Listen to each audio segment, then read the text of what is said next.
Assalamualaikum warahmatullahi wabarakatuh. Selamat pagi anak-anak. Bagaimana kabarnya pagi hari ini? Oke, baik semua ya kabarnya anak-anak. Sebelum kita memulai pembelajaran, ketua kelas silakan pimpin doanya terlebih dahulu. Nah, anak-anak, apakah ada yang tidak hadir atau ada yang sakit? Baik, hadir semua ya anak-anak. Pada pertemuan kali ini kita akan membahas mengenai unsur-unsur cerita rakyat. Nah, tujuan pembelajaran pada pagi hari ini adalah untuk mengetahui apa saja unsur-unsur cerita rakyat. Unsur-unsur yang membangun cerita rakyat apa saja sih? Nah, kemudian pertemuan sebelumnya kita sudah membahas pengertian cerita rakyat, fungsi cerita rakyat. Ya, apalagi anak-anak? Iya, macam-macam cerita rakyat. Jadi, sekarang kita akan mempelajari unsur-unsur cerita rakyat. Nah, anak-anak, unsur-unsur cerita rakyat ini dapat dibedakan menjadi dua, yaitu yang pertama unsur-unsur intrinsik. Ini adalah unsur yang membangun cerita dari dalam. Anak-anak perlu mengingat ini. Kemudian unsur intrinsik ini ada yang termasuk unsur, yaitu ada yang dinamakan tema. Tema ini merupakan ide pokok atau gagasan pokok yang mendasari suatu cerita. Nah, kemudian ada yang dinamakan alur atau plot alur. Atau plot ini merupakan rangkaian terjadinya suatu peristiwa cerita, bagaimana peristiwa tersebut terjadi dalam suatu cerita.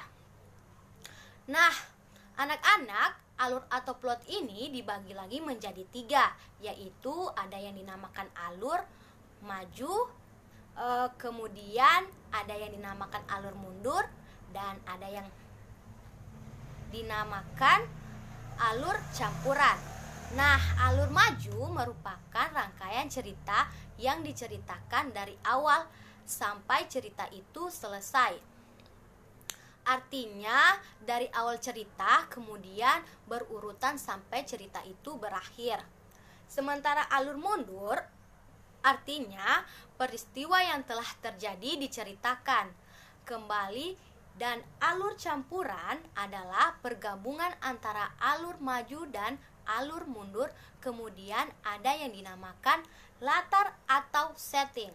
Nah, anak-anak, latar atau setting ini juga bisa kita bagi menjadi tiga, yaitu ada yang dinamakan latar tempat, kemudian ada yang dinamakan latar waktu, dan yang terakhir yaitu adalah latar suasana. Latar tempat merupakan di mana lokasi atau jenis bangunan fisik cerita itu terjadi. Sementara latar waktu, kapan cerita itu terjadi, dan latar suasana, bagaimana suasana itu terjadi di dalam cerita tersebut. Nah, latar suasana ini berupa sedih, senang, dan yang lainnya. Latar waktu bisa berupa pagi, sore, dan lainnya. Dan latar tempat bisa berupa sekolah, rumah, dan lainnya lagi. Nah, kemudian ada yang dinamakan sudut pandang. Nah, anak-anak, sudut pandang ini juga bisa kita bagi menjadi orang pertama, orang kedua, dan orang ketiga. Nah, sudut pandang orang pertama ini seperti aku sayang pada dia. Sudut pandang orang kedua seperti kamu, hal, dan sudut pandang orang ketiga ini contohnya seperti dia, ia, dan yang lainnya. Nah, kemudian ada yang dinamakan tokoh atau penokohan. Tokoh merupakan orang yang diceritakan seseorang tersebut, sementara penokohan bagaimana watak atau sifat dari tokoh yang diceritakan tersebut. Nah, ini juga bisa kita bagi menjadi tiga ya anak-anak. Ada yang dinamakan protagonis, ada yang dinamakan antagonis, dan ada yang dinamakan tritagonis. Protagonis adalah tokoh yang mendukung cerita atau yang sering dikatakan seperti tokoh. Kemudian antagonis yang menentang cerita atau tokoh jahat. Dan tritogonis adalah yang netral, tidak baik, dan tidak juga jahat.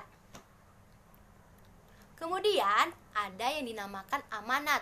amanat ini yang terakhir ya anak-anak. Amanat ini adalah pesan. Jadi pesan yang ingin disampaikan pengarang kepada pembaca. Pesan ini tersirat di telan sebuah cerita. Nah, kemudian tadi dinamakan ada unsur intrinsik, unsur yang membangun dari dalam. Nah, yang kedua ada yang dinamakan unsur ekstrinsik. Ini adalah unsur yang membangun cerita dari luar ya anak-anak. Kemudian yang terakhir unsur ekstrinsik, yaitu ada agama, kemudian ada moral, ada ekonomi, dan ada aliran pengarang. Ya, itu saja yang termasuk di unsur ekstrinsik. Jadi dipelajari lagi ya anak-anak. Sekarang buka RKS-nya halaman 12. Di sana ada cerita rakyat dan anak-anak disuruh menganalisis apa saja yang termasuk unsur intrinsik dan ekstrinsik itu. Jadi itu tugas rumah ya anak-anak, kerjakan di rumah ya.